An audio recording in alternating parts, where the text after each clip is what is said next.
call this meeting to order. I don't know who that is. This is a regular meeting of the Williston City Council. It is 6 p.m. And Ms. Wright, I'll ask you to call the roll, please. Mayor Robinson. Here. Council President Jones. Here. Vice President Robinson. Here. Councilmember Cox. Here. Councilmember Hines. Here. Councilmember Ross. Here. City Manager Jackie Gorman. Here. City Attorney Scott Walker. Here. City Clerk Latricia Wright. Here. Attorney Kirsten Babu. Here. Finance Director Stephen Bloom. Here. All other staff. Here. Here. And we thank you for coming tonight. If you will, at this time, we're going to stand for the opening prayer and the Pledge of Allegiance. Father Mayor. Heavenly Father, we come to you tonight with thanksgiving. We thank you for all the blessings that you have bestowed upon us, Lord. We pray that you would lead, guide, and direct this council tonight as they make decisions for the city. Be with our first responders as they protect us out in the field. And be with our military men and women wherever they may be. Protect them and bring them home safely, Lord. For it's in Jesus' name we pray. Amen. Amen. I pledge allegiance To the flag of the United States of America and to the republic for which it stands, one nation, under God, indivisible, with liberty and justice for all.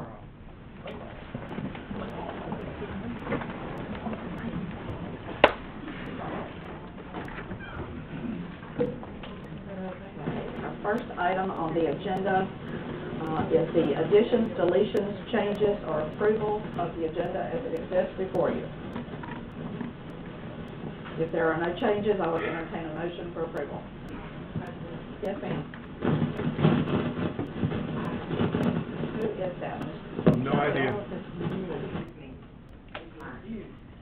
Under new business, item A, Mr. Smith will not be attending tonight. Okay. Thank you very much. Okay, anything else? If not, I'll entertain the motion. I move that we approve the agenda as amended. Have a motion and I have a second. Do I have any discussion from anyone? All in favor of the item say yes. Yes. All opposed, same sign. Item carried. All right, item number 2 is the swearing in of police officer Alex Livingood. Mayor Jerry Robinson. Alex, bring the crew down. Yeah. Anybody who's standing with her, come on up. Thank you.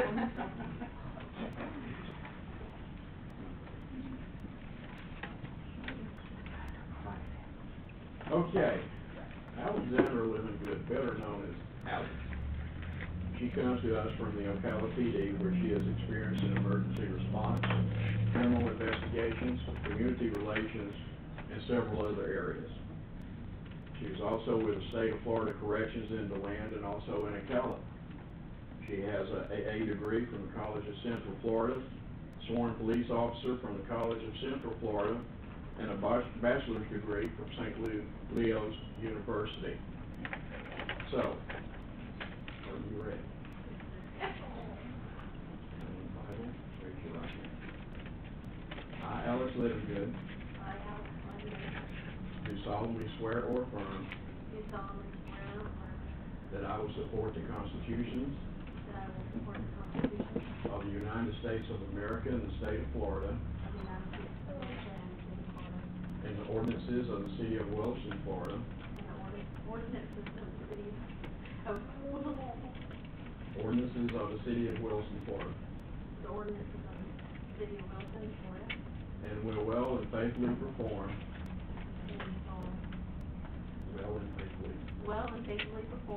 the duties imposed upon me as a police officer of the city of Williston, Florida, to the best of my ability, and that I will serve the United States of America, the state of Florida, and the city of Williston, Florida, honestly and faithfully, so help me God.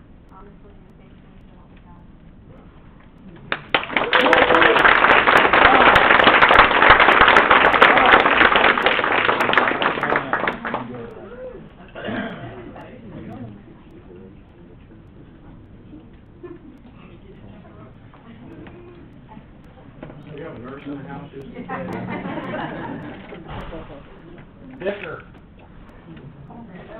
Get the mom group.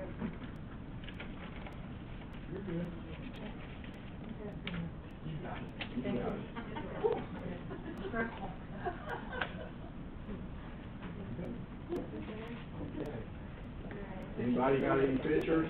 Anybody want any? You got them all. You good? Yes, ma'am, thank you. Thank you.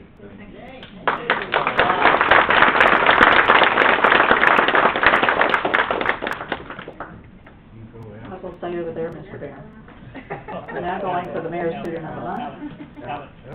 Back over. Where am I going? Which we have 5 tonight. We love it when our kids come, especially when their parents come to work.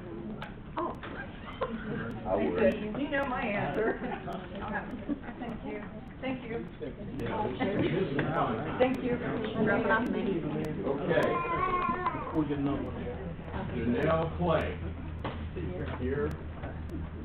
Hey, Janelle. How are you? Good, good. Huh? Supposed to be. We can hear. Got it? Yeah. Okay. Speak up. Yes, sir. Janelle's from Williston Middle High School. She is in the 7th grade. And she was nominated by Scarlett McGowan, who made the following comments. I love this first comment. Janelle works her tail off. Is that true? You do? You work hard? That hard? Okay, all right. Sometimes she struggles with a new concept in class, but she never, ever gives up. Her attitude about school is so refreshing, and I love seeing her joy and excitement in class, even when others are not as engaged. So you keep the class going, keep them up, on the up, and you're that person. Janelle is an avid student who carries these skills into all of her classes. She is not afraid of hard work and even managed to improve her reading comprehension skills to a proficient level over the summer break. What's your favorite course in school? What do you like the best? History? That's good. That's good. And since you're getting awful close, what do you want to be when you grow up? A motivational speaker. Outstanding. That is great.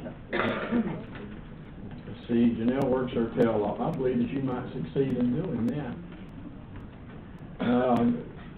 Anything else that you would like to tell us about yourself? Like weekend days, I like to play football with my dad. Okay. I like to sing and dance. Okay. And I like to draw, sometimes with my mom.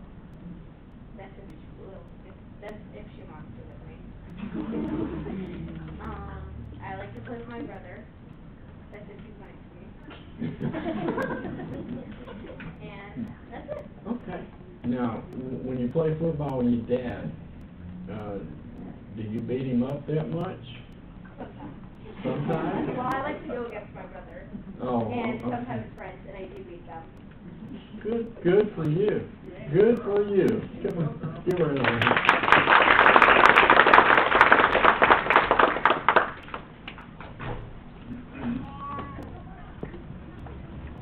Here's your little certificate. And also I have a pen with the city seal on it. And also a flag of the United States and of Florida. Now, one important question.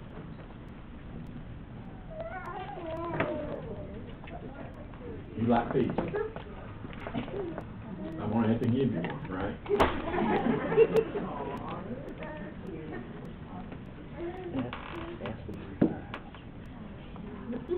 And here you go. We have a 14-inch 2-topping pizza from Domino's. Everybody else up here? Okay.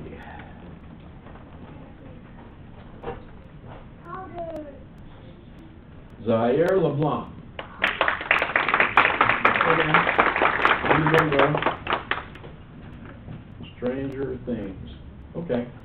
Not even gonna go there. Okay.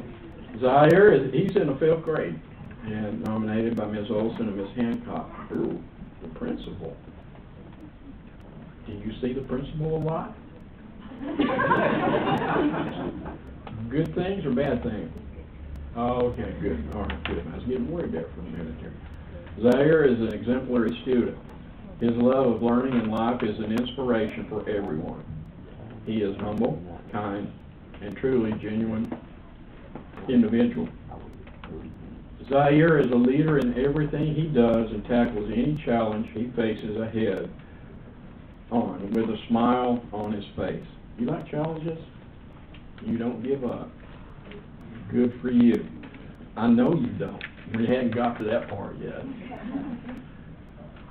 Zaire embodies the true character of a competitor with great sportsmanship, and recently he completed in District Spelling Bee representing Williston Elementary School. This is a good part. I love this part. A fellow contestant was told they spelled a word incorrectly. And what did Zaire do? Wrong. He raised his hand to stop the competition to inform the judges that the way that the other contestant spelled the word matched what the students were given as a study guide. Good, good, good. That's cool. I like that. The student was allowed to continue in the spelling bee. Now, what did he do? What did he do? What did you do? You went on to win the district spelling bee and will represent WES at regional and Roberts, right?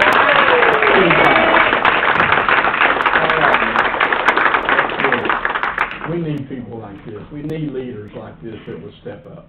We definitely do. We definitely do. Okay, what's your favorite subject in school?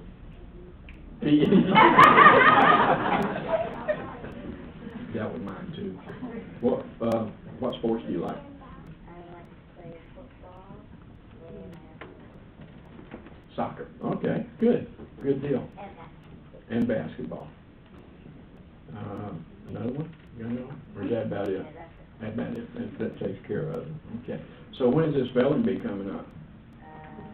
We don't know the exact date. Oh, they hadn't set that date. Okay. What's the hardest word you've had to spell? Do you remember? The hardest word would probably be off, love, or flipper. What was the last one? Flipper, like, Okay, if you say so. I can't even say that much, that's spell it. Okay, good man. Let's give him another.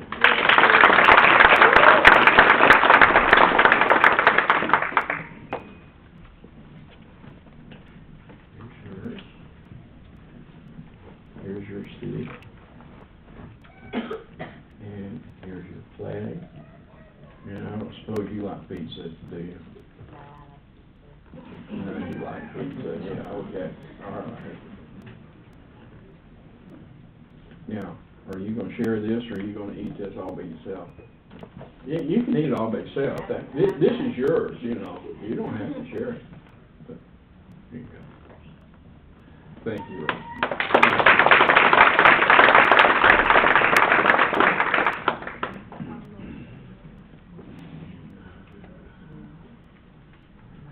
Okay, Eli Thompson.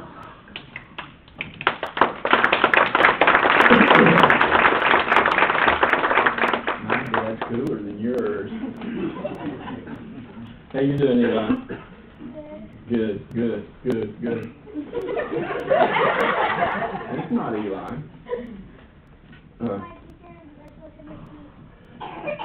You brought your own gallery with you? That's cool. That's a first. Haven't had that before. Okay. Eli, his parents, Mara Thompson, and a little birdie told me that your grandfather is sitting right over here. Is that your grandfather sitting over there? Is that right? Mike Cox? That's your grandfather. Good man, good man. Eli is one of the most sincere friends that we have had the pleasure of teaching. He generally cares for his peers and makes sure to be a good friend to everybody. So you're a good boy? You ever get mad at somebody? Well, you can say that. Don't pay attention to your grandpa. You can say that. Eli always checks on his friends and classmates and never hesitates to lend a helping hand. You like helping others? Okay. All right, good. You work very hard in class and is such a role model student. His big heart and infectious smile, let me see that smile. Let me see that smile. Good, good. Are a joy to have in our class. You can say it. Yeah, I know. Go ahead, you say it. We love you, Eli. That gets me when you do that. So what's your favorite subject? Now be careful because they're here. Reading and math.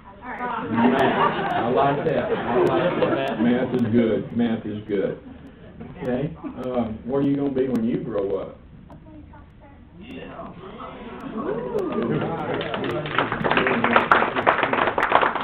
Hang on. Don't go anywhere.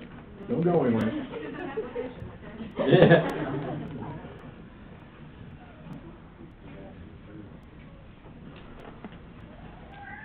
Here's yours. And here's your pen. One of them city and the flags.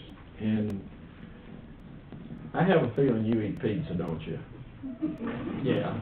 Just a wild guess. Just a wild guess. And so here's your 14-inch pizza. You don't have to share that with them, will you? You can eat it all by yourself, okay? All right. You want to go and stand together?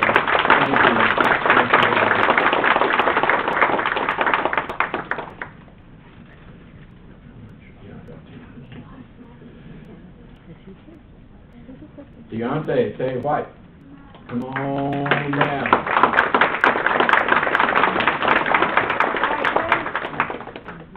How are you doing? You doing okay? You doing good? You shy? Come on over here. Come on over here. You don't be shy around me. Don't pay any attention to these thousands and thousands of people here and the millions out there watching on television, so don't even pay attention to that, okay? All right, okay. Tay's in the second grade. Nominated by Miss Smith, I assume? No? Oh, okay.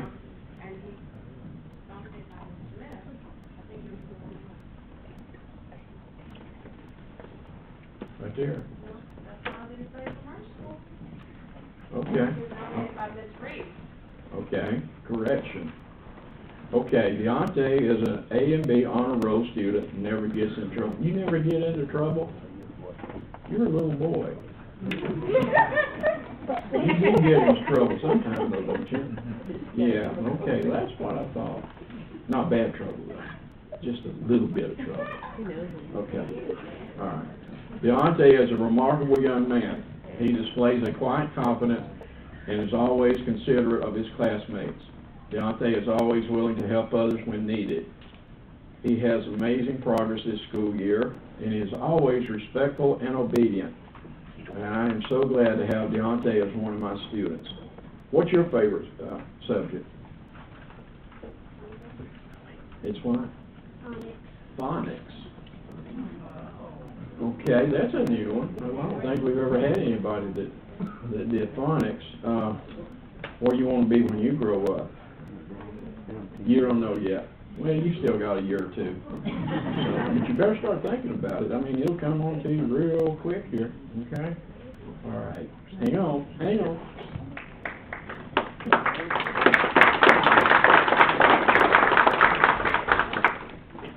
Here you go. And here's your some pens. And I guess you like pizza too. Yeah, sure you do. They all do. And here's a 14-inch pizza that you don't have to share if you don't want to. That's up to you. Okay, but I know that you will. No, you need to stand right over here. We got one more to go. One more, and then you can go sit down. One more.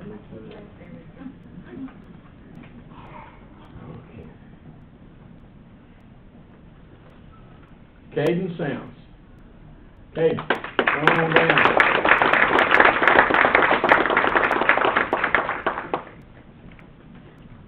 First grade? You awful big being first grade. Where's your cape? Because it says here that Caden is a superhero. You said to the cleaners to get cleaned or something? Okay, a real life superhero. So he must be a superhero. His extraordinary superpower is the ability to inspire others and spread joy to everyone he meets.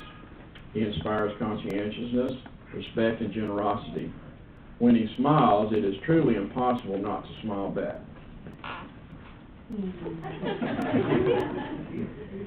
But Caden's superpowers extend far beyond his responsibility, kindness, and altruism.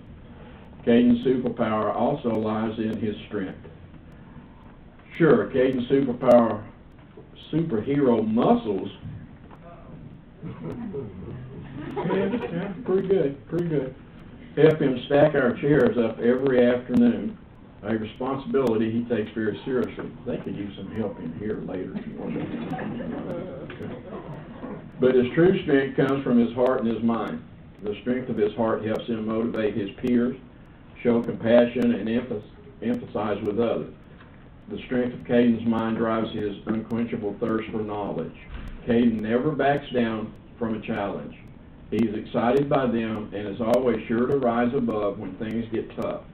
Most remarkably, he regularly encourages classmates to adopt the same mindset. That's pretty cool. You all right, man? You all right? With Caden around, I never have to fear. Our class can always count on his outstanding character, leadership, and positive influence. Man, that's quite a write-up for a superhero. Can you stop bullets? Can you leap tall buildings with a single bound? And you can do everything. You know what? I don't doubt that a bit. So what's your favorite subject in school? Reading? Okay, that's cool. You like to play ball? What kind? Football. You gonna be a tough one? You gonna be a Red Devil when you grow up?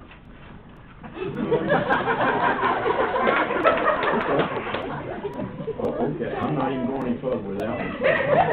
Okay, hang on. Don't go anywhere. Here you go. Here's your glass. And I guess you like pizza too. You love pizza. Of course you do. Of course you do. All right. And like I said, you don't have to share this. You can, unless you want to share it with me. That would be fine too. Yeah, maybe. Okay. You're a good man. All right.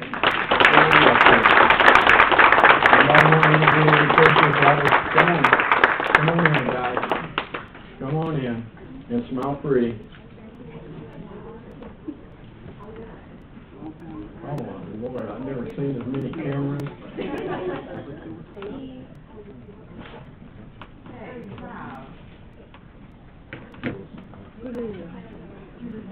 We're done. These kids won't sit down.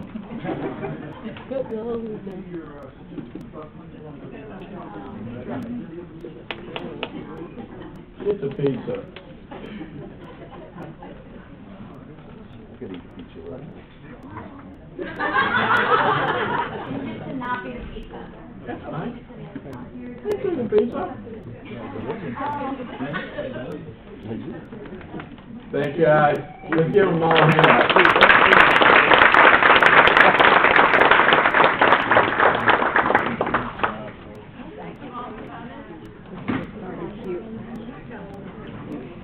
We will take a moment to let you depart if you'd like. Pledge.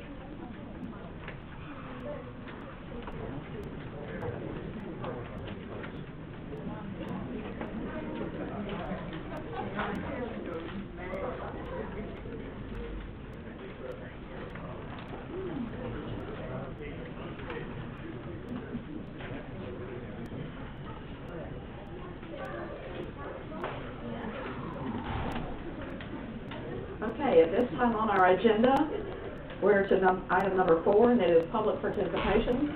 And it is your first opportunity of tonight for the public to speak to this body for up to 5 minutes on anything that is not currently on the agenda. Ms. Craig, if you'll come to the podium and state your name and your city of residence for the record, please.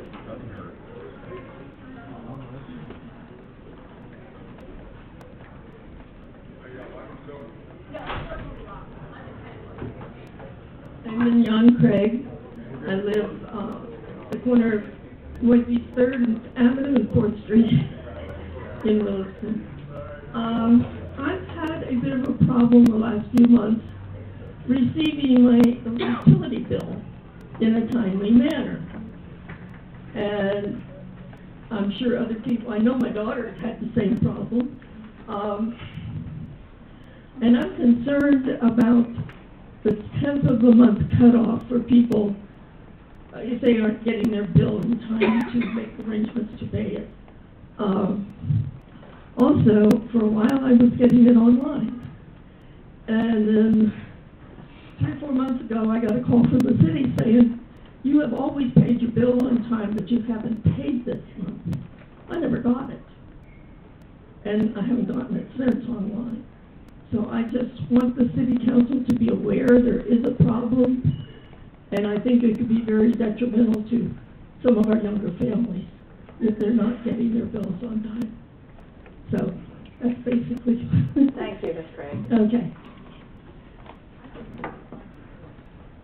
Right, I know we've had the same problem with our family as well, so if we will ask the staff to look into that.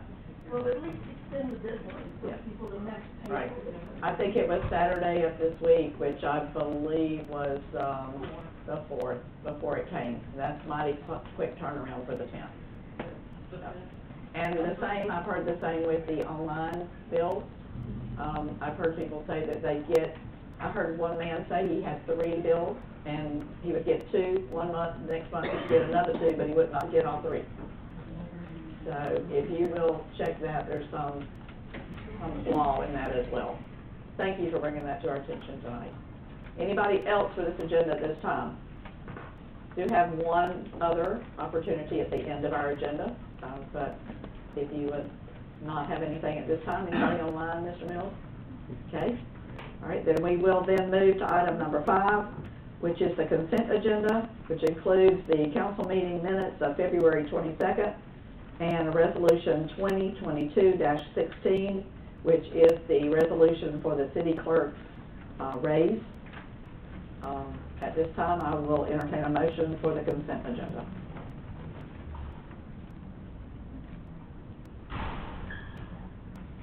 I make a motion that we approve the consent agenda. Second. Thank you, ma'am. Thank you, sir. I have a motion and a second. Do I have any discussion from anyone? All in favor of the motion, say aye. Aye. All opposed, same sign. Motion carries. Item number 6 is old business. And at this time, we're going to do staff, board, and council member updates. And we'll start with our city manager, Jackie Gorman. Good evening, all. Not much to report. I just wanted to let you know that we did get our retail study back. It's been updated. Working on finalizing our marketing brochure, and the draft will be ready by the end of this week to get out. So you'll see some new information in there. Along with our update on our grants. We did not get the grant for Cornelius Williams Park, but we came really close. So just letting you know that. And that's really all I have to report. Okay. Thank you so much. All right, we'll go then to Mr. Ross. Do you have anything at this time? Ms. Hines? I do not. Mr. Mayor? As a matter of fact, I do. I have a couple of questions, a couple of things here. I noticed that the slide at John Henry Park is gone, is missing, and it's over in a junk pile over in the barn. And I inquired to find out how long that slide has been broken, and I never have got an answer on that. And I would really like to know how long that slide has been broken in John Henry Park. Mr. Bishop, you wanna handle that? Soon as I get the mic to work. Yes, get the mic working. It's been broke almost 6 weeks now. We're trying to locate a new one, and we're working through it here. It's been broke almost 6 weeks now. We're working with Tricia with the insurance, trying to get a new one. Okay, you said it's been, 6 weeks. Yes, sir. Have you gotten any estimates on it? No, sir, we're still working with the insurance company. You know, we do have $1,000 deductible on the insurance. Yes, sir. And let me see here. And it was just submitted on February the 25th. Why the delay? We had a breakdown with employee retention. Okay. All right. The next thing, I have an email here dated July 22nd, 2020, regarding a water leak on Southeast 4th Avenue between Southeast 4th Street and Southeast 2nd Street. And this has been almost 2 years. It would be 2 years in July, and it has never been repaired. And I made an inquiry on this, and they said it was on the schedule to be repaired on February the 23rd. And as of today, as I drove by there on the way over here, it has not been repaired, and this leak has been occurring since 2020. That is an awful lot of water that has escaped during that time period. When's it going to be repaired? The leak you're talking about is next on the list, and has not been leaking for 2 years. There's about 6 joints and within 300-foot space, and we've been fixing the joints as they break. Well, It has not been 2 years. Utility Department was advised of this leak at the same area in July of 2020. And that was my email to CJ, is that the one Yeah. that was my email to CJ. Remember when we had the, progress reports, spreadsheets that CJ, I think Mr. Lipman started, or Fran, or somebody, I don't know, somebody help me. I can't remember yet, Chris. But the progress reports, I think we really should go back to that, because I'd like to keep up with, and I dropped the ball on that, and I apologize for that, because I should have kept on that. Because somebody called me about that leak, I went to go check it, I sent that email to CJ, and I assumed, and you should never assume here, that it was gonna get fixed. Well, I assure you, like I say, there's 6 joints right there, and they pop out every once in a while. Yep. So that one there is a fresh one, and I'll admit to that, but it's not been 2 years, no, sir. So that's what I'm hearing him say. I'm hearing him say the one you inquired about was fixed, and another of the joints broke. Okay, And so it's gonna be, Are these the joints that we discussed the other day, that Yes, have the yes, pressure ma'am. joints that you have to work on? Yes, I ma'am, mean, the road is exactly. a mess. Yeah. And if you go down about 80 foot, Mr. Mayor, you'll see a house with a carport right there. You'll see a permanent patch where we go back time and time again. okay, so it's gonna be repaired this week? Yes, sir. It's the next on the list. Okay, all right, good, all right, I'm good.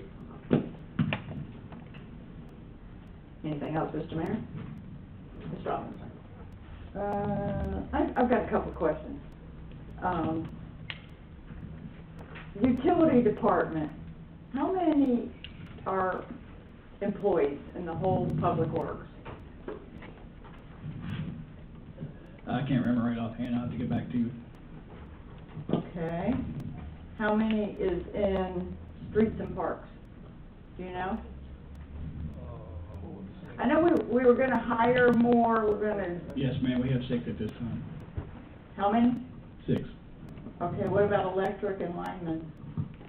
We have 1 lineman, 1 apprentice, 1 groundman, and 1 helper, which is going to graduate to a apprentice. And I would just comment that all of this is listed on your budget staffing summary. How about water and meter reading? 2 on the meter reading, 2.5 on water, and 3 on gas. And sewer? 2. Gotcha. All right. I just wanted to get an update on, I know you were gonna get some hire some people, and I just wanted to keep updated on it. Thank you. No problem. Anything else, Ms. Robinson? No, I'm good. Anything, Mr. Cox? Let's see, where do I go now? Any staff member got anything at this time? I see you later. Ms. Jones?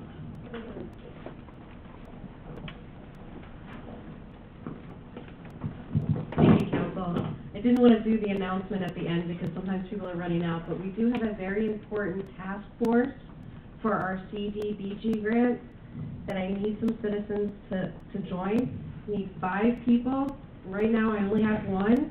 I did have 2 people interested. They never gave me their applications. If you're one of those 2 people, please submit your application. It's a very small commitment, but it's an extremely important task force. All you need to do is be a citizen of the city of Williston. So if you guys are interested, you can see Wayne or see me or see the girls up front, and they'll get you an application. Thank you. Laura, just explain how many meetings It's only very few meetings. It's not a monthly commitment. I can only have 1 city employee, and I actually have that one filled. So the rest of them have to be citizens.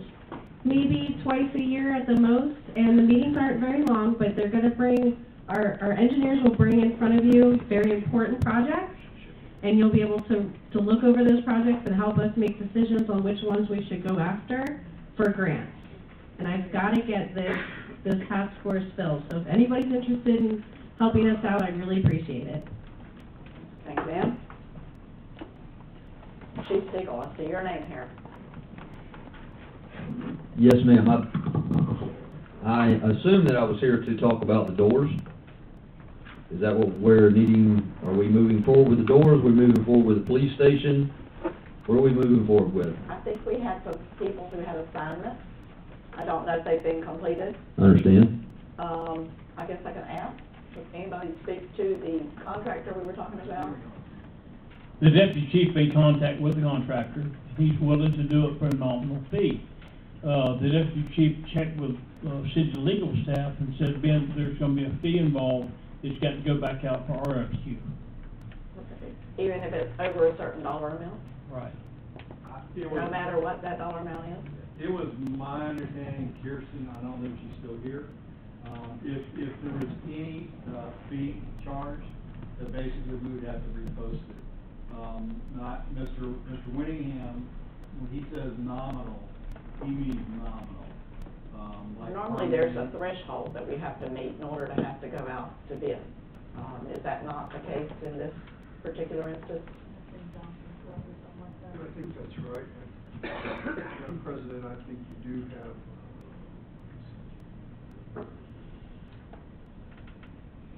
Can you hear me now? Yes, sir. I think there is under your purchasing policies a minimum threshold. I'd be happy to look at that and then revise or verify it. I appreciate that. Because usually there is a minimum opinion, a minimum amount. And if you recall, our plan is to, if we can get a contractor of record, who he works for, Ann Davis Homes, Incorporated, you know, that they're willing to be that contractor of record for, like I said, a small fee. In that case, he's willing to work with us just as we've done, the community animal shelter and bring our own subs, get our own quotes, and help us if some of the quotes are too high. So to sit out here and say that I have a figure right now, I can't tell you what it is. Yeah. But, you know, he does seem fairly excited about working here in the Williston area to help us out with building the upstairs. I think if we accomplish it, that's the only way we're gonna be able to do it. Yes, ma'am, I do too, and we have, you know, I can only default back to, because I'm not a builder, I'm a police officer, so I can only fall back to my experience with the animal shelter where, you know, the people have come in and given us really good deals, some free, because of their love for animals and stuff. And when I mean free, I don't mean a couple $100 stuff, I mean thousands of dollars worth of work. More than likely, I believe that would probably still be the same thing. Okay. Yes, sir. If you will check that threshold for us, we'll know if we are within that ballpark or need to rebid it. And if we have to rebid it in order to get his amount, we can certainly do that. He's willing to wait. His comment back to me was, turtles are alive, they're slow, but they are alive. But they get there, that's Yes, right. they get there, right. Yes, sir. So I think he's willing to do the test of time. Can you give us 2 more weeks, Mr. Stegall?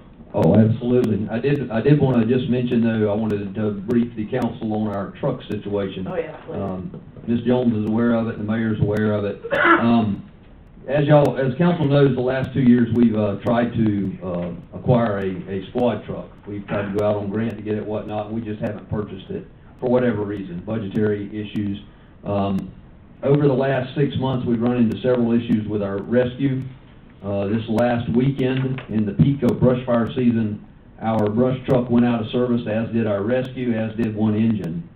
We're all in the shop at one time, or still in the shop, I will tell you. We had no small apparatus to respond to any brush fires in our district. So, we are blessed with the fact that Gilchrist County loaned us a brush truck to get us by. But I just want to make everyone aware of where we're at on the truck situation right now. Any questions, Chief Stegall? Okay, appreciate it. Keep on keeping on. All right, then we will move to the next page. We'll move to new business, and that item A is Mr. Cameron Smith, who is not with us tonight. We'll move to B, which is review of the January 2022 financial report, and Mr. Bloom is here to do that tonight. He's got our channel. I believe we have slides. Yes, we do. Welcome, Mr. Bloom. Thank you. Okay, yes, we do have slides. So we're going to be talking about the financial report through January, which is your first 4 months. And we have some good results to share. And we'll go through some of the good stuff and talk about a couple of the not so good stuff, but mostly it's good. So that's always a good place to start. Next up, we've got the general fund, which is with the Bay City operations. And you'll see there that in the overview box, which is the top left box, you've got green check marks all the way through, which is always good. So looking at your revenue, you're about $271,000 favorable. Now, as most of you know, property taxes come in the first quarter of the year. So you've received about 66% of your property taxes. So the general fund always looks good this time of year. And what will happen throughout the course of the year, obviously you won't get as much property taxes, the spending is a little bit more consistent, and then you'll, whatever surplus that you have now, you'll use throughout the course of the year. So on the other side of that, so basically, you're up about, 7% over your budget so far. And what I've done is with the charts on the right, anything that's in green means that you're above budget. And you can see obviously your taxes, fines, and permitting, which is in your licenses, are well above. And then most of the other revenues are right there, or a little bit below budget, but nothing, too far from what you would see, which is your public service tax, your franchise, intergovernmental revenue. So overall, so far for the first 4 months, revenue is looking very good. Expenditures is the next row there, and you're about 31% of your budget. If you were right on budget, you would be at 33%. So spending is below budget for the first 4 months, which is very good. And then again, you can see I've charted that out on the bottom right. And, police, fire, public works, city council, admin, are below budget, which is very good. P&Z and building is above, but you have permitting fees that, match that. So that means you're having a good start to your permitting, which is obviously what development is. One of the things to note, we've added an IT department now. This IT department covers the entire, with the exception of Cowley, that's where your IT is going to be showing up. And we're going to kind of adjust that a little bit. This is the first year that we've had a department, so we're kind of adjusting the numbers as we go. But it's not too far from budget. So CalLink is not in IT? It is not. Okay. CalLink is gonna be completely separate. Okay. Everything will be separate, Got and it. it needs to be because of the nature of it. It's a utility itself, right? But everything else, you know, part of the city, you'll be able to see in one department. Got it. So, you know, all in all, you know, about, you know, I said 31% of your budget, so not bad. Now, the other thing I wanted to point out before we move to the airport is the available reserves. We talk about spending, we talk about this over the course of our budget cycle. So right now, you have a little bit under $1 million of cash reserves, and that's it for the general fund. And again, some of that includes the extra property taxes that came in. If you were, by the end of the year, if you were doing well, you'd be a little bit under 900,000.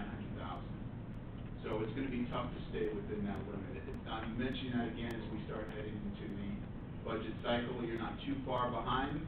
It's actually better than last year, but it's something that we're gonna continue to talk about because I have to prepare for future projects, vehicles. That's kind of where that money comes from. And that's why that's an important number to keep track of.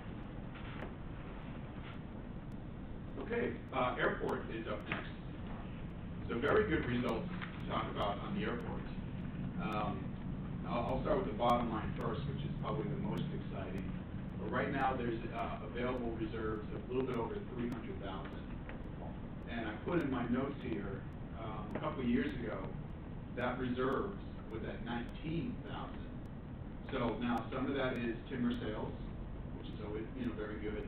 But even when you take away the timber sales, you'll see revenue is doing very well, spending is doing very well. So overall, the airport fund is doing much better than expected, and is building up their reserves, which they will also need for future improvements. Okay, and next up is the CRA fund. Happy to report that the county tax revenue came in December, and it was about $190,000. So everything that comes in the CRA fund stays in the CRA fund, and right now there's about $639,000 available reserves, and I know they have projects they are looking forward to. So that's why that's an important number to keep in track, and obviously when we do budgeting, that number is important to know.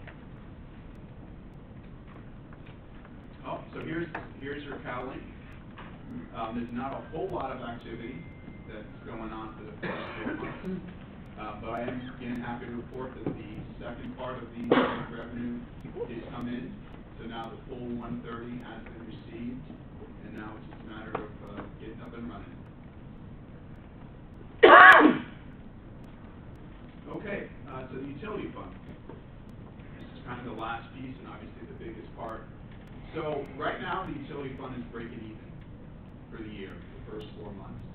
To give you some comparison, last year at the same time, you were up about $160,000. So again, it's good that it's breaking even, but there has been some erosion. You know, again, some of that could just be timing. When I say that, just, you know, revenue's a little bit down. So when you look at the first line there, we had budgeted to be about $2 million, a little bit over, in revenue for the first 4 months. Right now, you're at 1.8 million. And then you can see, again, from the chart, anything in blue is below your budget target. And the only thing in green is solid waste. So some of this revenue you'll receive as you head into the summer months. That's kind of the standard. Usually the budget is kind of on a 1/12 basis, something we can probably look at. Electric is right there. You can see gas is a little bit under what we budgeted.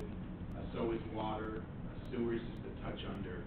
But all in all, it's about $243,000 short. Again, much of that you will make up as you head into the summer months. Now, spending is right about there as well. So you have been able to offset the shortfall of revenue with, you know, not better spending, but good tracking of your spending. Right. Some of that is, again, timing. When we did our budget, we put in a lot of safety supplies and materials and supplies, these were catch-up items, and some of that has been spent, some of it hasn't. So as they work through that, then they will, pick that up. The other thing to keep in mind is open positions. There have been open positions for the first 4 months. As you start to fill those up, obviously that's gonna affect your spending too. So I think as you're looking at this, and again, some of this is kind of a preview, head into the budget and into some of your workshops. The utility fund is still breaking even, but it has eroded, and some of that will be because of revenue, and some of it is because of the additional positions you mentioned. So some of that has to be taken into consideration as we kind of move forward. Okay, so this is kind of the slide that I show each time. I think most of you are familiar with it by now, probably sick of seeing it. This is the slide that shows each of your utilities and how they're doing in terms of, profitability. And I think, we can always see electric is always doing very well. And the blue line is what I'm calling operating income. And that's before the transfers to the general fund. That is basically truly how your utility is operating. And you can see electric, water, and sewer are in the black, which means they are profitable before the transfer. Gas and solid waste is really more about some administrative allocations. Really, it's just gas that is not. And then after the transfer, only electric is still in the black. So again, this is as we kind of move towards trying to write each of these utilities independent of each other. You can see the areas that need to be improved on. Gas is the in that. Now, one of the things, again, as we're kind of moving forward, that I wanted to show, and I'm sure you have that slide. I guess not. I'll have to wait for this one. One of the things that I wanted to mention, and I'll have the slide forward, is when we go back here, when you look at the breakdown by utility services, one thing to keep in mind is that through the first 4 months, you have a $300,000 transfer to the general fund. In total, for the year, that's $900,000. So that is an important part when you start to look at your budget moving forward, that even though you have some utilities before the transfer that are doing okay, you still have that transfer, and that transfer is not going to go away anytime soon. So when we do our budgets and we start talking about, whether it's rates, projects, people, that's an important number to keep in mind, because it really does go to support the general fund, and across the board, and not be a large number that you have to find a way to replace if you were to try and reduce it. And I had a nice slide for it, but I will save that, I guess, for next time. Any questions? So as you said, with the budget moving forward, is all the increase in costs factored into these numbers? The numbers that you have in front of you really covers all of the personnel that we had budgeted already. There was a big push to make sure that all of the departments within the utility fund were covered and have all the positions. So the budget's got them all. Your actuals right now are short as you're trying to fill these positions. Moving forward, the next part is going to be about making sure your infrastructure is covered, that you have the money available to pay for these projects, to protect the city's infrastructure. That's the piece that's not in the numbers right now. That is when we start our budget workshops that we're going to be looking to incorporate.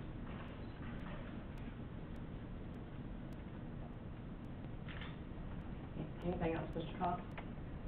Good. Anybody else have questions for Mr. Bloom? Thank you so much.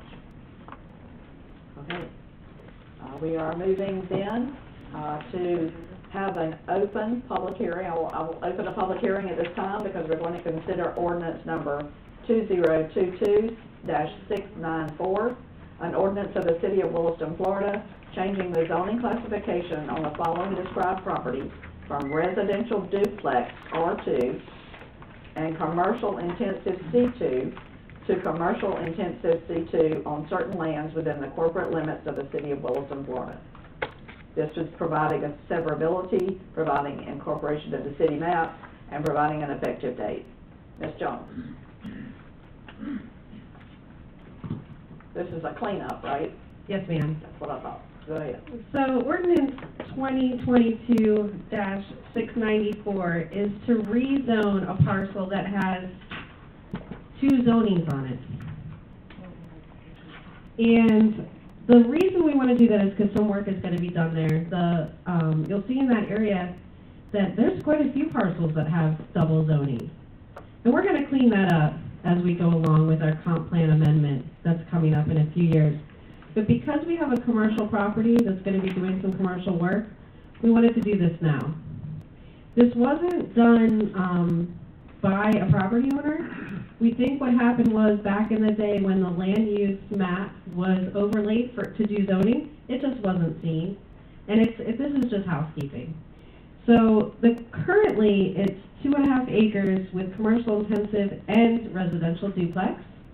And we would just like to change it to commercial intensive. The current and future plan use is a veterinary hospital and animal boarding. Madam President, this will be quasi-judicial, so if you want to swear in, or if you want me to swear in the witnesses, I'm happy to do that. Okay, that would be good. I have it in my case if I need. That wasn't listed on my paper. So go ahead. Do you, if you'll raise your right hand, do you swear or affirm to tell the truth and nothing but the truth? I do. I do too. Madam President, the witness has been sworn. Thank you so much. Appreciate it, Mr. Walker. So this rezoning has gone through already planning and zoning on February 22nd, and they're recommending that approval of the rezone of this parcel. Tell me exactly where it is. It's Dr. Bullock's. Okay. Both parcels, where he is and the lot. No, it's one parcel. To the south. It's just one parcel. If you look at the zoning issue is actually the front of the parcel is commercial intensive and the back is residential duplex. Okay, gotcha. And you'll see that's kind of happening, down the line there. So we'll be cleaning that up in the future. All right. Any questions for Ms. Jones? I entertain a motion for the ordinance at this time, and then we will discuss.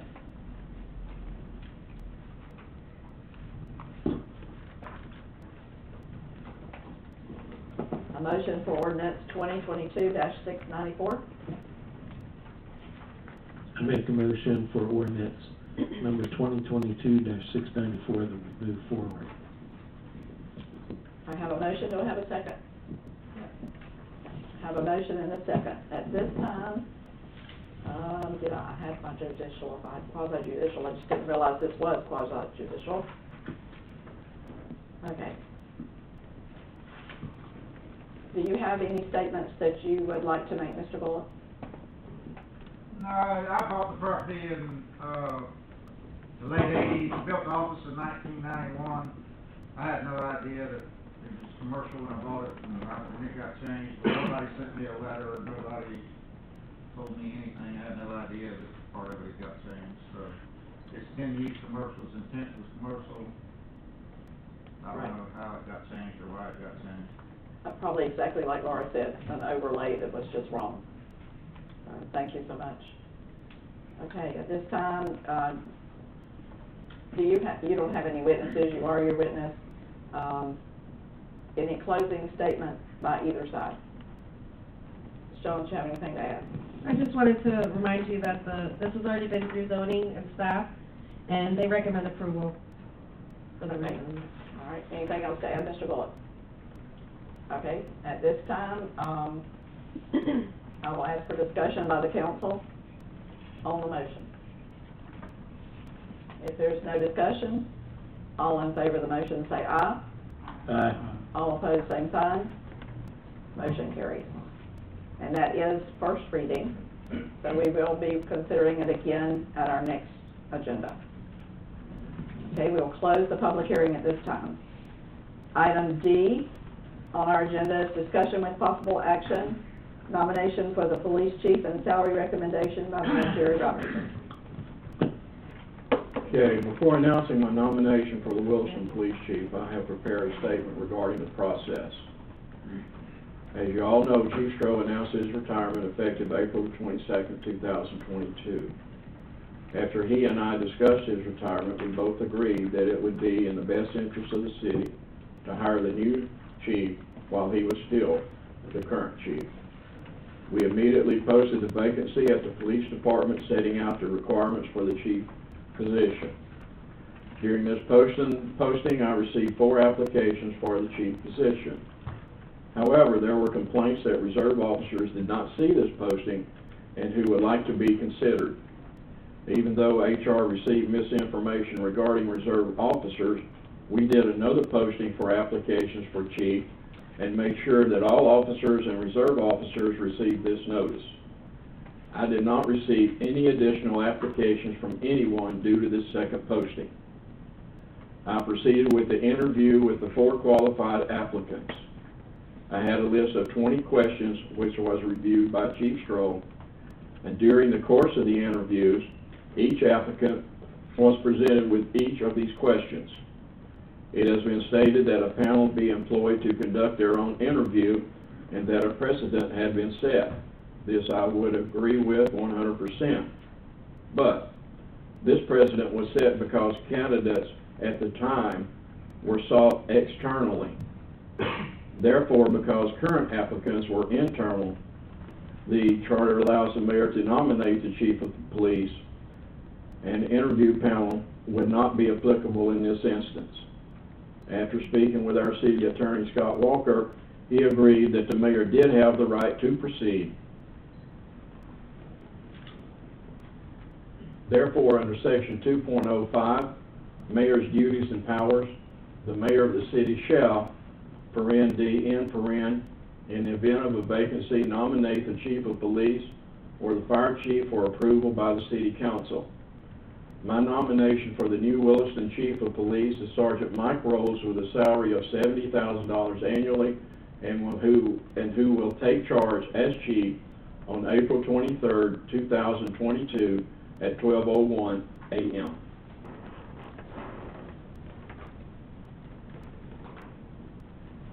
Have anything else right at this moment? I'm done.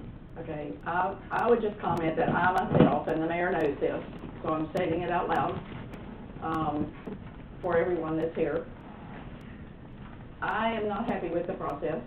The posting was an email. It was to full-time officers only, did not include reserve officers. Reserve officers, in my book, are employees of the city. We have a personnel file on them. We have a background check on them. We have drug screen on them. We call them when we need them to work. To me, they are most definitely employees and should have been included. The second posting was on March 1st. I'm happy that they did do that at our insistence, essentially.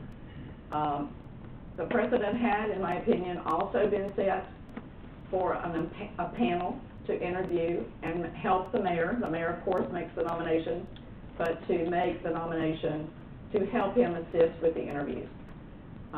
Mayor Gerald Hefcoat established that. We have done it for the last 2 or 3 chiefs, where we had a panel. Usually they chose, Mayor Hefcoat would choose from the Friends of the Williston Police Department.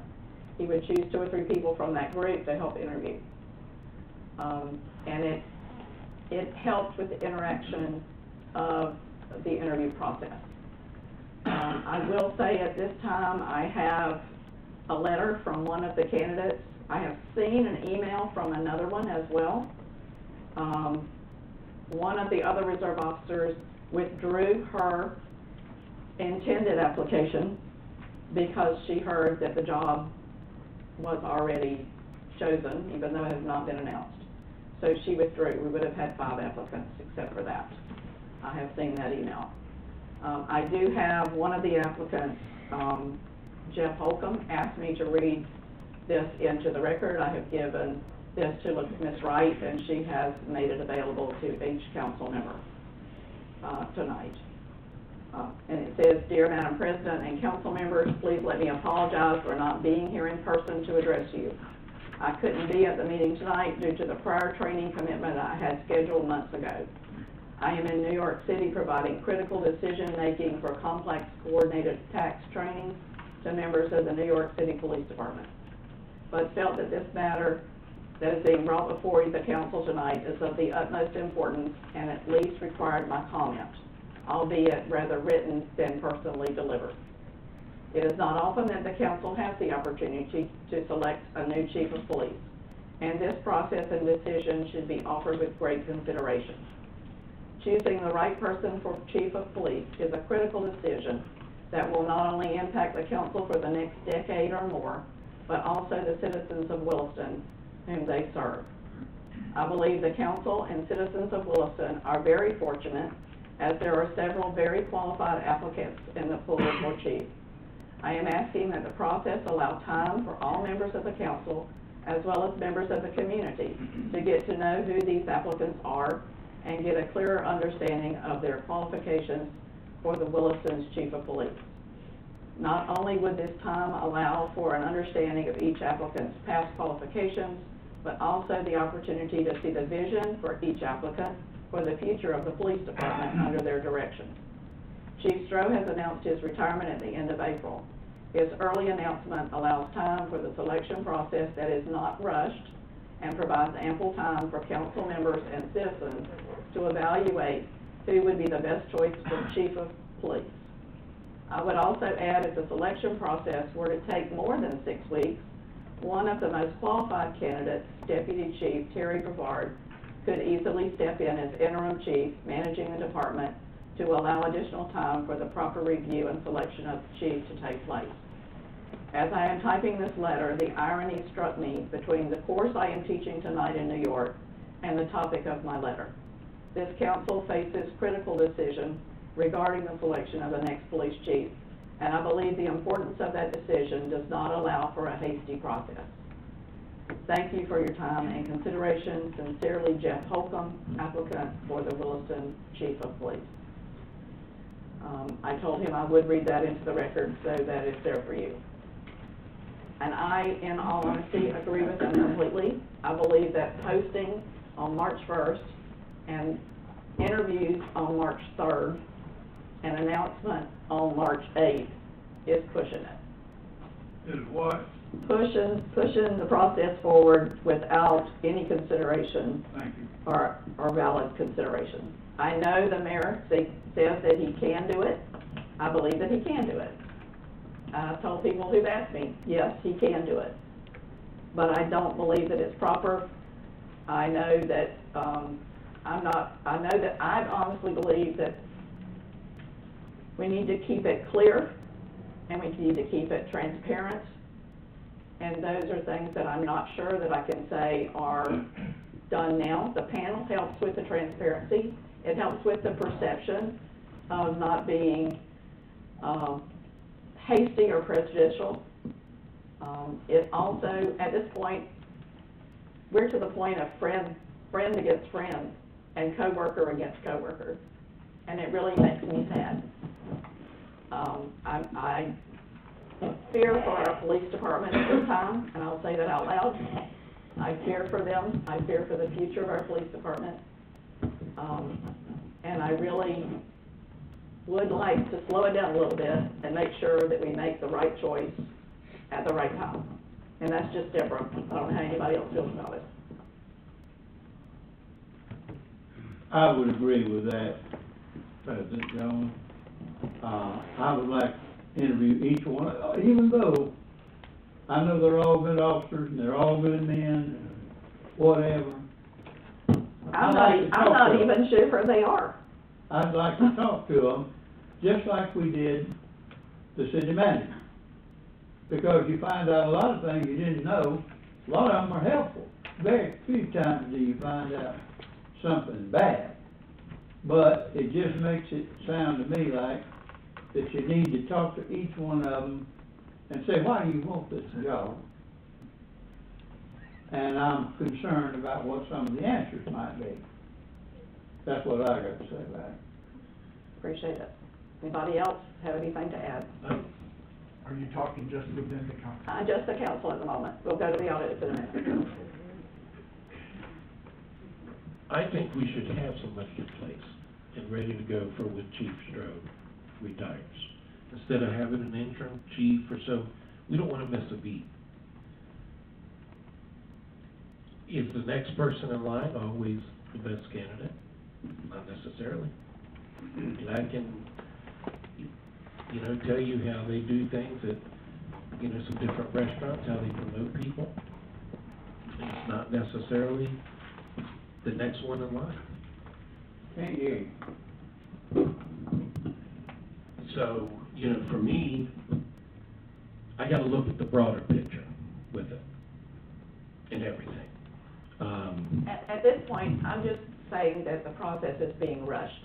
I'm not even addressing who the candidates are, just strictly that the process has been rushed. Yep. But I would have no problem with Mike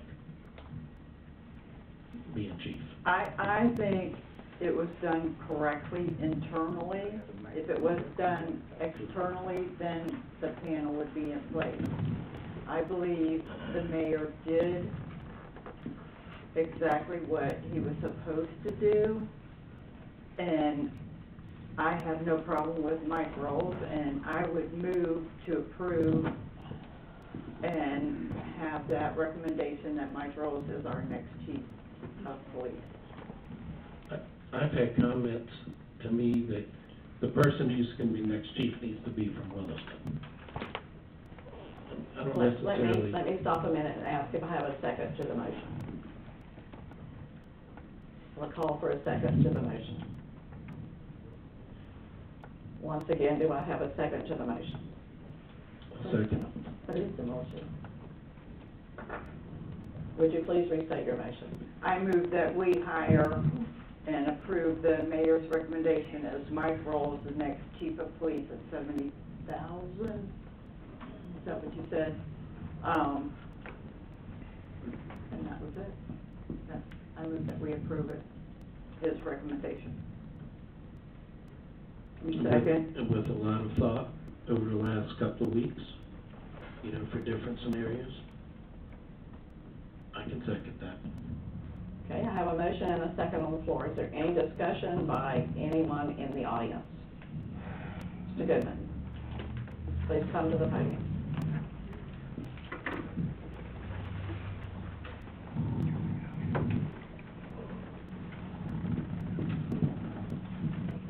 With the president's permission, I'm going to leave a copy of my statement with the city clerk. Yes, sir, that would be great.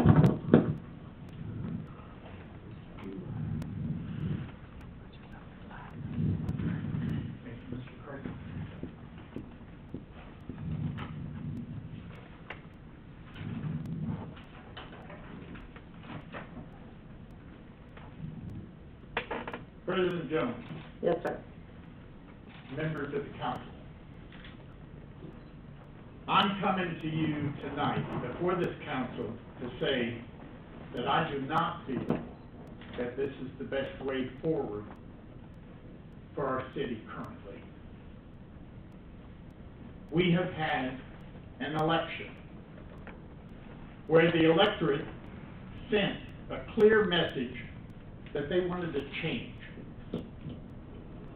I have a different approach to the process of nominating a new chief executive officer for the police department. This is an important nomination, and I want a process where more people are involved. The current mayor is within his rights to make this a nomination. However, it is your responsibility, as I am sure you are all aware, to do what is best for our city. There is no compelling reason why this needs to be done at this time or in the passion of the moment. We have an assistant chief who can serve with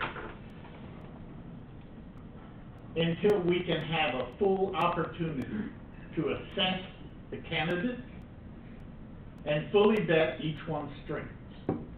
I would like to take that time. I was told by Chief Stroh that there were 2 candidates. Since then, I have been told there were 5 candidates. Then I was told that certain groups were not notified at all. This, I was told without ever asking for that information. The process is questionable at best.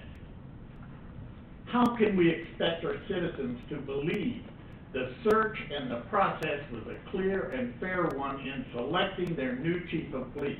I'm asking that I be given the time to do what I was elected to do. The election was not close, but rather a clear referendum from our citizens that they wanted a different approach from the office of the mayor. I take that seriously, as I hope you do. This election has taken a toll on our citizens on both sides. But Williston is going to move forward. We have a great community and a foundation that is strong. It is unfortunate that our chief, because of his personal needs, has chosen to retire so soon after an election. Nonetheless, I honor his decision and wish him the best in the next chapter of his life. I would like to say that I am sorry for the pain this election has caused the current mayor and his family. It has caused pain for me and my family, so I assume the same is true for him. Now is the time for healing and for a new future for all of us. You have options other than accepting and approving this nomination. You can table it or take time for further consideration. If the current mayor has a list of candidates, I will not omit any one person for consideration. I welcome the opportunity to receive that list and any information that he has. My office will be open to him and anyone else that wishes to contribute information. That's his choice, if he would be willing to offer that to the new administration. I plan to begin a selection on a search and advisory committee soon. However, I will not do that if you accept this nomination, because it would be a total waste of a committee time. Yours, Mayor-elect Charles Goodman. Thank you. Thank you, sir. And that's the first question I would have. Oh, go ahead, Mr. Dowell. Good evening, Council. I just want to say I'm in agreement with time and getting things done, but speak on behalf of Mike Rose. I've watched him since he's come to this community, and on behalf of the Minnesota Faith Alliance, we are really in agreement with Mike Rose really becoming the chief. And this is why, not because he's African American, not because he's black. I've watched him, we've watched him work in his community. I think he's been to every church in this community. I think he's come out, visited us, talked with us, share with us, try to get on committees, try to get involved. He is a community person. And I think that's just my point. Whether we do it tonight, next week, however we do it, I think he is one of the best candidates. Not me many others, I've met others. But if we were looking at it now, he would be, in our opinion, as we have discussed it, the best candidate. Again, everything, you know, I understand about rushing it, we don't want to rush it, but at the same time, he is an amazing man. I watch him, I went to lunch with him, I've watched him flow. Everybody loves him. They love him at barbecues, they love him at Melanie, they love him everywhere. He interacts with everyone. And I think that's the kind of chief we had. We've had a wonderful chief in Chief Stroh, done an amazing job here, and I'm just, I'm heartbroken that he's gone, but I'm happy because he gets to spend the next few years with his wife. But Mike Rose and to us as the Middle Surf Paper Line, we are in full support, however you guys do it, of Mike Rose being the next chief. Thank you, sir. Mr. Johnson. Council, yeah, Marvin Johnson, business owner at Willis. Wow, this is real. Man, this was quick list tonight. I totally agree with, Councilman Cox. I agree with the mayor because he laid it out. We gotta get our feelings out of this thing. We're going to talk what it is. The mayor laid it out that it was his right. He even got legal counsel to make sure he was within what to do the right way. We have to learn to do what is right. Whether we go down this road, let's not try to change the wheel in the middle of everything. And I'm quite sure I've had Terry in my shop, I've had Mike in my shop, I had the chief in my shop. At the end of the day, if the mayor sat down and did these questions and Chief Stroh was in on this, they have worked with them.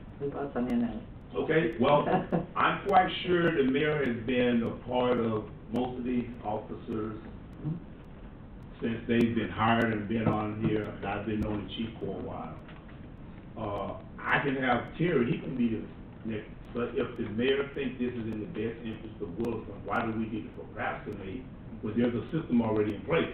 I'm just hearing little bits and pieces like, well, we need to change this because now we want to do a vetting and this and that and all over the place. If it's already in place and it's legal, am I right, Mr. Walker? Is that correct? Everything is legal as far as the way the mayor set it up? You don't have to answer me, man. I don't know. You want me to respond? Yes, I do. As was stated by the mayor in the initial stages of this discussion. Can't hear you.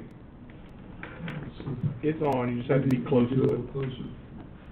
As was stated by the mayor's presentation initially,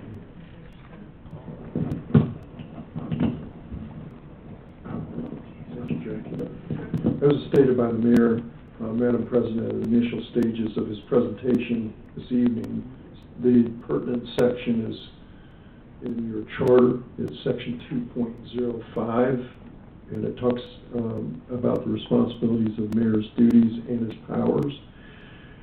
And it says the mayor shall, and then we drop down to paragraph D, and it's real simply written, in the event of a vacancy, nominate the chief of police or the fire chief for the approval by the city council. So there's no set procedure as to how that vetting is done. As was stated earlier, there has been different There has procedures. been precedent that is not what was done. So we have prior procedures that have been done in a certain way, but the charter says that the mayor has the ability to make the nomination for the chief of police, quite simply. That's Yes, it does, and I acknowledge that. that It also was- said it needs to be posted for 5 days. And it was posted on the 1st, the interviews were done on the 3rd. I realize there's nothing that says that I can't do the interviews before the 5 days is up, but that would make sense to me that you would have to wait 5 days before you do interviews. Well, I can answer that very substantially. All 4 of the applicants provided me with that information before the 5 days, and the interviews was set up with their permission. And the 5th one withdrew, because she heard that. That was the second posting. Yes, that's exactly my point. Well. And the precedent was to have a panel of citizens to help interview. So the precedent was broken, it wasn't continued. Well, I just felt that the mayor was on his right. He is within his right. It doesn't mean I have to agree with it. And if we do have to postpone this, I would like to be on your little panel. And I would like to know who the other candidates are. David Johnson, Jeff Holcomb, Tara Bogard, Mike Rose. Okay, yes, sir. If you will, state your name for the record. I can't tell from your mouth. I wear mine everywhere I go. That's good. My name is Pastor Charles Streeter. I have one question. I've heard several people get up and say, we need to do what's best for our city. My question to the council is, what is best for our city? That's what we're trying to decide, in my opinion. I have not, I just learned who all four of them were. I did know there was a fifth one because I saw that email. And I wasn't sure who the other one of the four was. And it's Mr. Johnson. I didn't realize that he has thrown his name in the hat, Officer Johnson. And I am trying to do what I think is best for the city. And as I said, right now, I feel like it's friend against friend and coworker against coworker. I've talked to people in the community. I've talked to members of the police department. They talk to me. And I believe I'm doing what I need to be doing. So, if you come back to the podium, sir.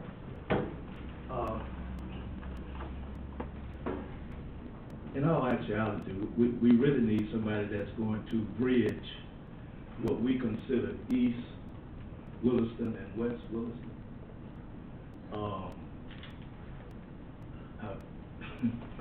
A lot of times, when police officers are needed, they're needed right then. If we are in the county,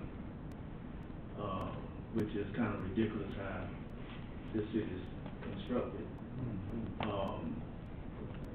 I think that needs to be fixed too, because when we need help, we need help. And we need somebody that's going to interact with both communities. I mean, and I say that so that you can kind of get what I'm saying, because really it's just one community. It never should have been divided. And it's divided by the way we think about where we live and where they live. And I would hope tonight that there's no partiality or ill judgment just because it was someone of a darker color than you. Absolutely not. I love Mr. Rolls. Yeah. I just need to make sure that he's the best candidate for the job. He is a community-minded person. I will say that all four of the candidates live in the city of Williston. Live in Williston. Mr. Johnson, don't you live in Williston? Live right outside, right? Yes, ma'am. Yep. The others, they all live here. They have Williston addresses. And I would say that, and I don't know why I'm the only one talking. I can't get anybody else to talk. I know we do, and we're having a discussion. And Let's deal with the motion. Before we deal with the motion, I would like to know, what about Mr. Rose in your interview process stood out that made you want to choose him over the other candidates? excellent question. Well, there were several things here, but one of the primary things that stood out was that he stated that he could be the next chief here for the next 15 years. And we don't need a short-term chief. Is that the only reason? No, I didn't say it was the only Okay, reason. so I give said us some there more. were several. I'm not going to go into each individual interview. I'm not talking about each individual interview. I'm talking about I'm not the gonna- reasons I'm not you gonna- chose him. I'm not going to do that. Okay. Well, I can tell you What what. qualifications did he have that was greater than those that you interviewed, that made you feel that he was the best candidate for the city? Well, another thing too, here, is just like, was stated by, Reverend Battles, is that after the interviews, I went out and talked to business owners in the city, and I talked to individuals in the city about all the applicants, and his name came up far to exceed the other three than anyone else.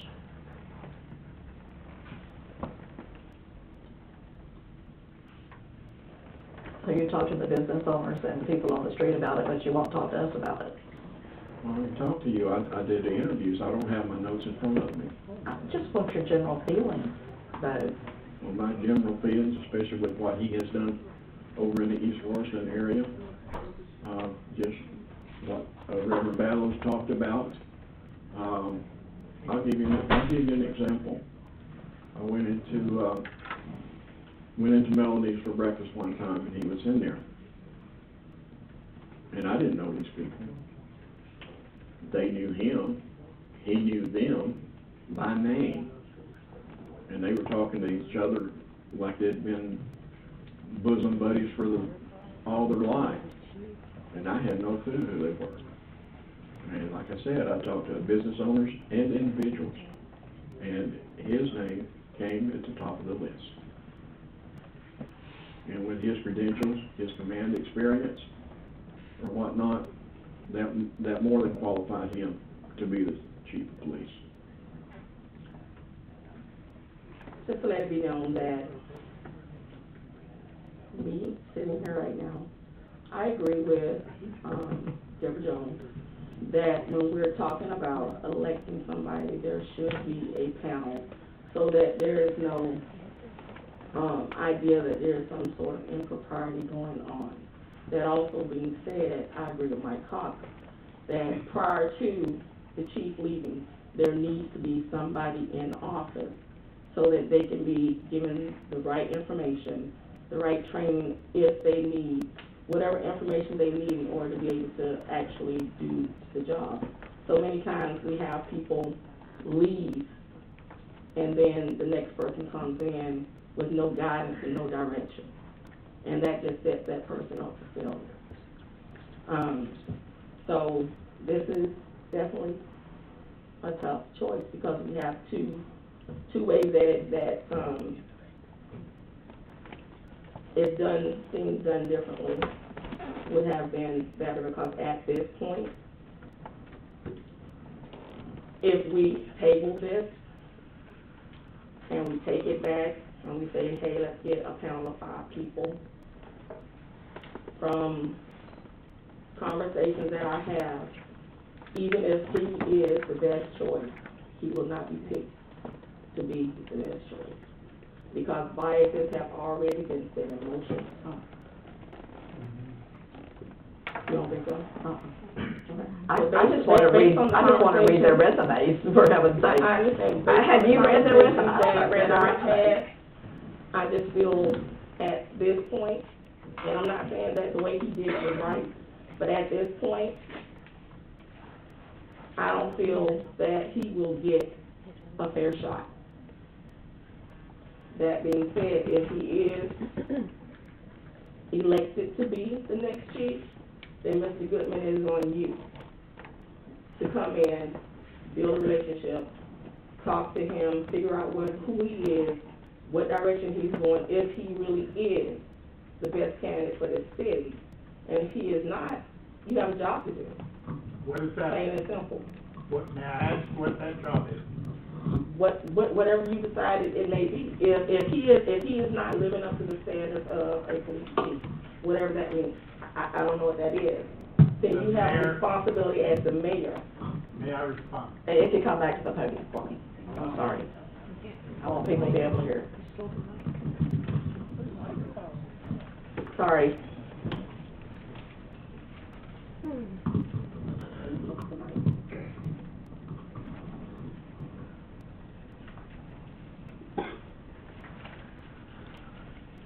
Councilor Hines. Is this thing actually working? Yes. Now, I can answer your question. First of all, the mayor cannot just, without cause, terminate the chief of police. So whoever is selected, I have nothing against the selection. I have problems with the process. When the chief of police is selected, the mayor must have reasons. He must, it's not just, oh, I don't think he's doing a good job, I think I'll terminate him because I'm the new mayor. It doesn't work that way. There is a process to the termination of a chief of police. It is not something that can be approached with, oh, I think we could get somebody that does a better job, so we'll just terminate this chief, and then I will get some of my own. That is why I'm so adamant about this, because it is an extremely, extraordinarily important nomination. I have no knowledge who the candidates are. I cannot evaluate on something that I have no knowledge of. And that is what I am asking this council to do, I have to work with this person, whoever it is, for at least the next 2 years, Lord willing. I am just asking this council to give me the opportunity to do what I was elected to do. And I have stated in my statements that I am prepared to begin assembling that committee immediately. And the reason it wasn't done was because I found out that there was a nomination going to be made. Why would you try to impanel a committee? I'm being tied up. I cannot do what I want to do because I cannot infringe on the time of citizens and community leaders if I don't know that I will have an opportunity to let them actually. It is never a good idea to have one eye on something when you can have multiple eyes on something. It is imperative. This is something that I have learned through many years of business experience and in my military career. You don't want one person looking at this. You have to have multiple eyes in order to get a true assessment of what we all have our own points of view. If we're operating on a single point of view, then we can fall victim to misinterpretations, prejudices, and a multiple other possibilities. And that is why I have spent my night to come to this council and to address this. It has nothing to do with the candidate. Exactly. It has to do with the process. I am, as I stated in my statement, prepared to immediately. We have a month. We're not at death's door here. We have the time necessary to get a committee to look at the applicants. I'm assuming that the Honorable Jerry Robinson will give us that list. But if he won't, we can get it again. It's not a hidden thing. Somebody knows. All I'm saying is this is too important. We have had a tough election, unfortunately. But it was what it was. And what I'm telling this council is that I believe that it is the right thing for the city for us to take a breath after this election, get other people involved. I have a list of people that I would like to talk to see if I can get them on this review committee. I can't do that. So, Councilor Hines, that is the reason that I'm here. It has nothing to do, frankly, I don't agree with your statement. I am not at all convinced that the candidate that the mayor has endorsed will not be the candidate. I just don't, I refuse to accept that. I believe that the process needs to be better. And I believe that the residents, the electorate of our community sent that message loud and clear that they want a change in the process. So, did I answer your concern? You did. Okay, thank you. Would you pass that microphone to Ms. Nelson, please? I have. You got one now. I'm sorry. That also being said, Yes, ma'am. we know that the process is an issue. I've been dealing with process issues since Yes, I've been ma'am. sitting here. So, that's not what I was saying. What I'm saying is, whatever is decided tonight, as the mayor coming in, you now have a duty. Correct. Simply because if there was not an election or, a nomination for chief, whomever the sitting chief was, you would have to come in and deal with them whichever way that you need to deal with them, because you did not elect them. You are correct. Right, so that's all that I'm saying to you. Once you get into office, you need to do whatever you need to do to make sure your chief, whomever that may be, is doing what's best for this city. You are exactly correct. However, what you said was that I could do whatever I wanted to do to the new chief of police, and I just wanted to make sure you understand that it would be like the new mayor coming in and firing Chief Strode because he thinks he's too old for the job. No, that means. That you as cannot the new do mayor that. comes in and do whatever you need to do, in the event that whomever the sitting chief is, if they are not doing their job to the satisfaction of the city, the way it needs to be, where it's designed to be, then you as that sitting mayor have a job to do. And what do you think that job is, ma'am? I'm not a sitting mayor. Okay. So I can't tell you what it is. Yes, ma'am, I understand. But you are not the city mayor yet either. No, ma'am, I am But you not. will be coming to this seat.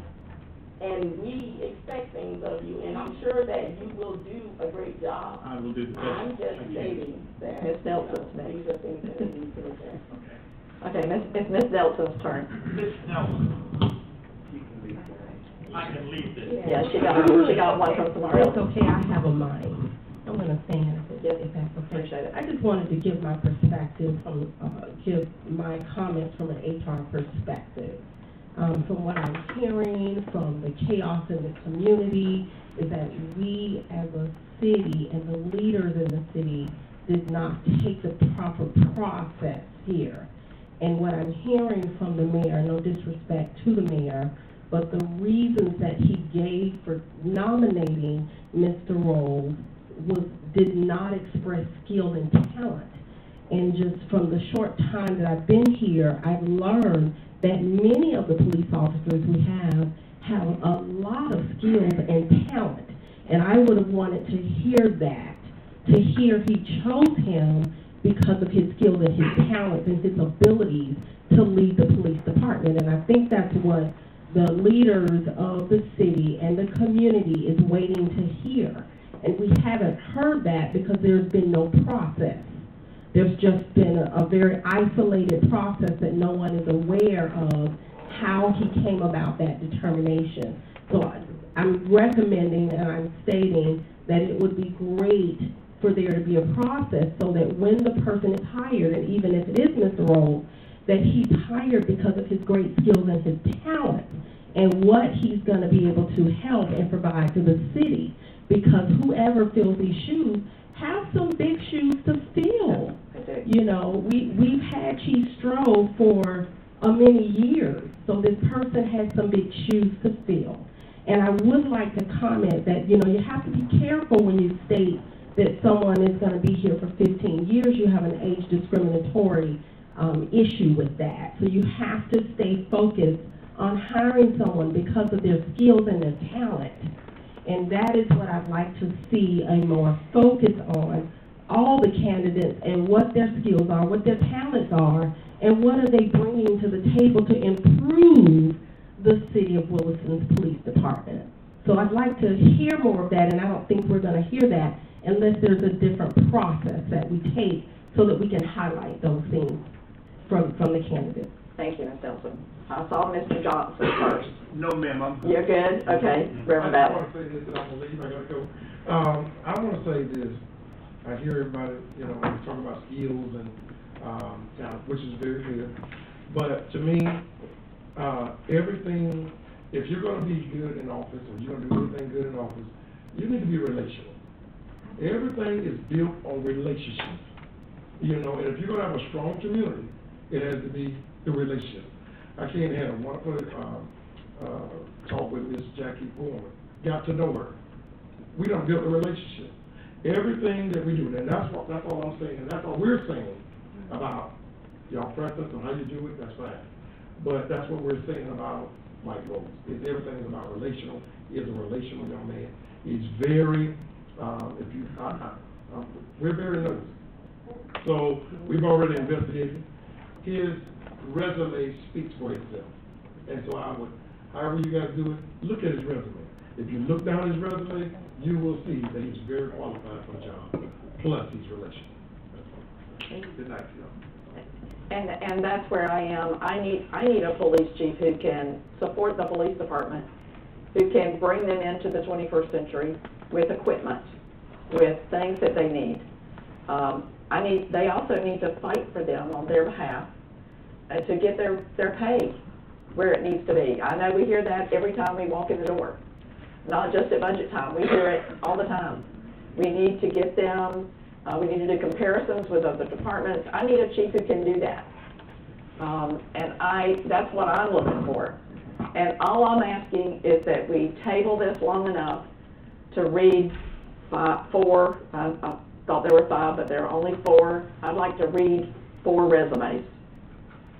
And we have 2 more council meetings until this mayor is gone, and 3 more until the chief is gone. There is no reason to rush it. I have something to say here. The majority of the police officers that's on this police force, I approved. I swore them in here at the city hall. And I've worked with this police department for the last 4 years. I've read each and every one's resume in the police department. And all I'm hearing here is that you want to change the process. You need to change the process. I need to keep the process the way it is. I'm not saying, I'm hearing you want to change the process. On the panel here, on advisory people here to talk to these people.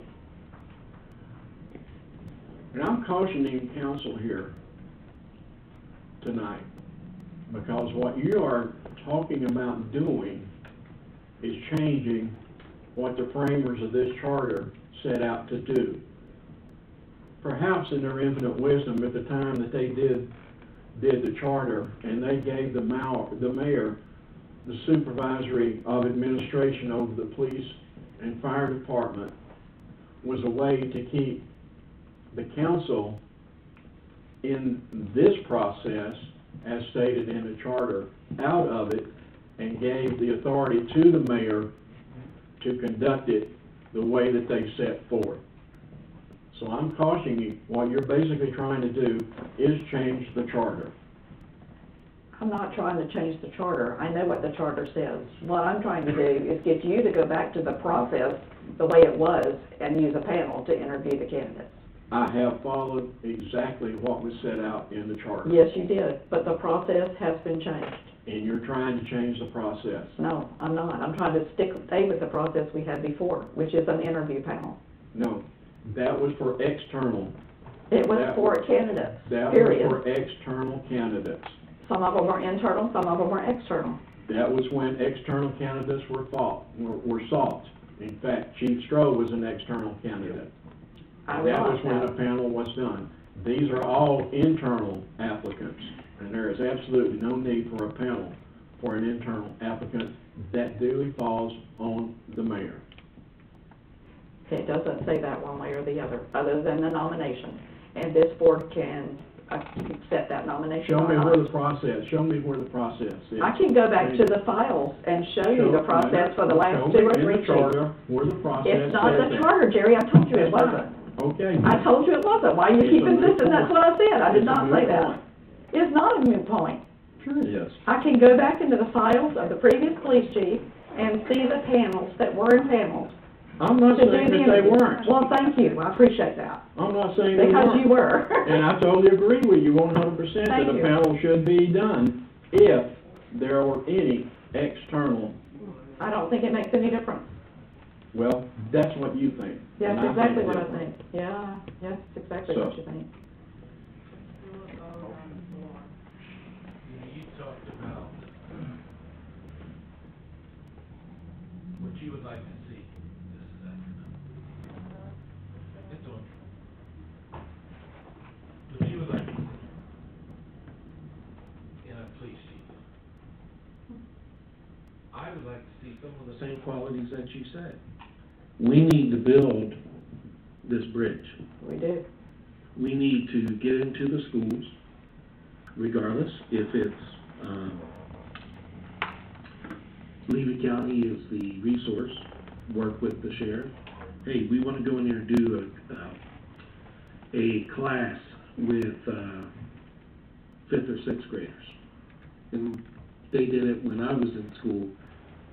This is what a good lung look like, this is what a bad lung look like.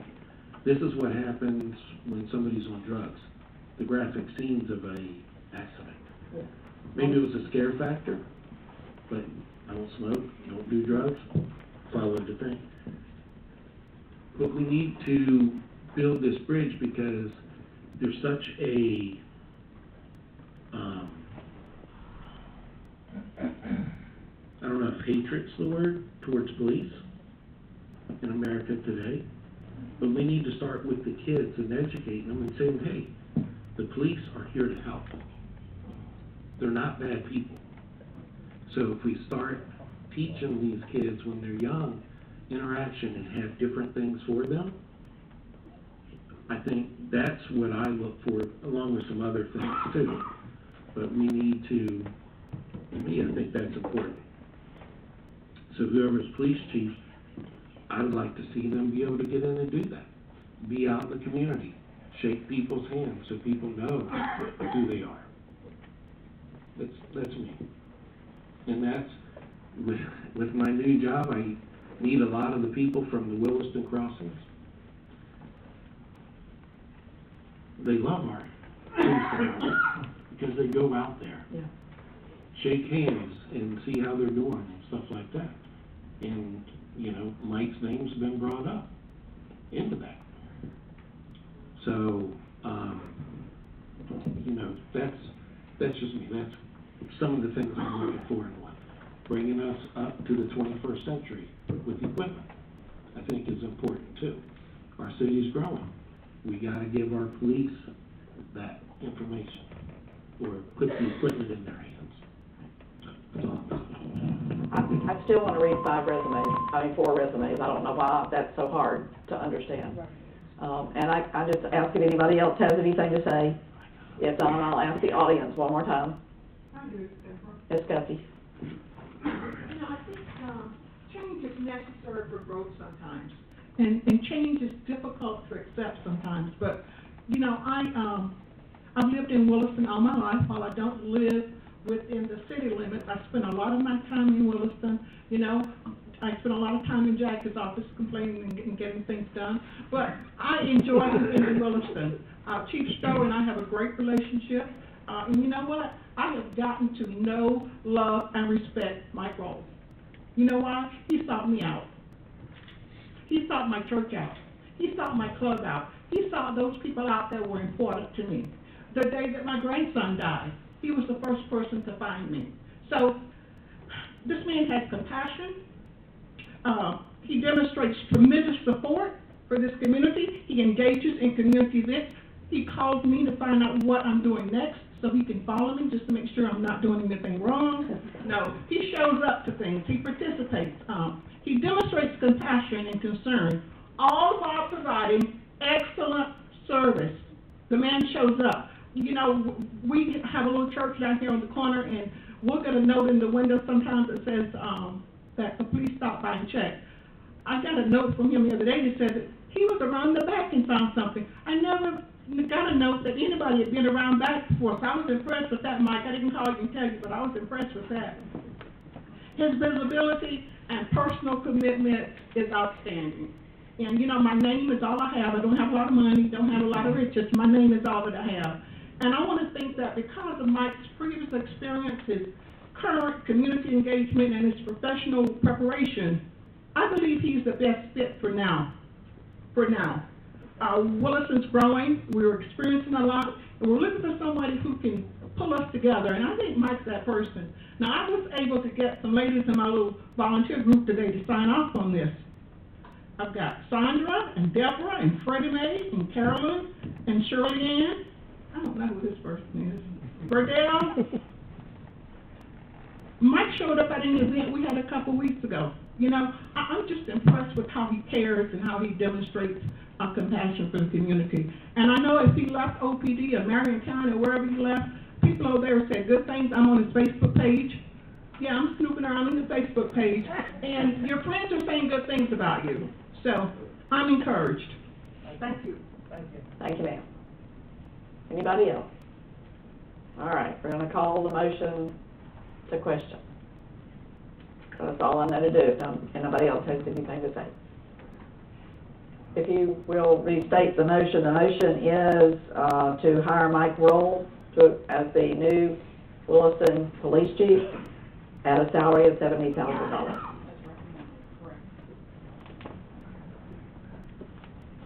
All in favor of the motion say aye. All opposed, same sign. Nay. Nay.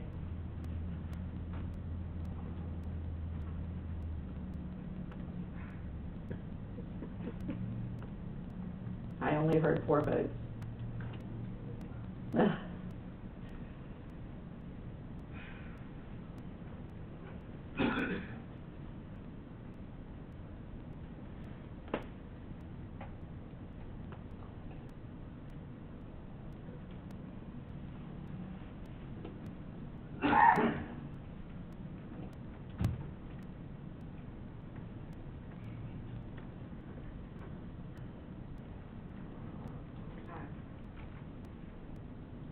Okay, I have 3 ayes and 2 nays. The motion carries.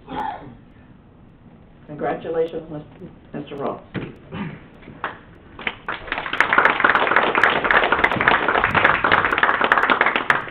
Okay, at this time we're going to item E.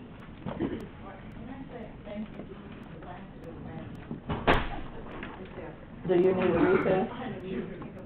Okay, we're going to recess for 5 minutes. 5 minutes. 8 o'clock, we're back at 5 minutes after 8. Sorry, Steve.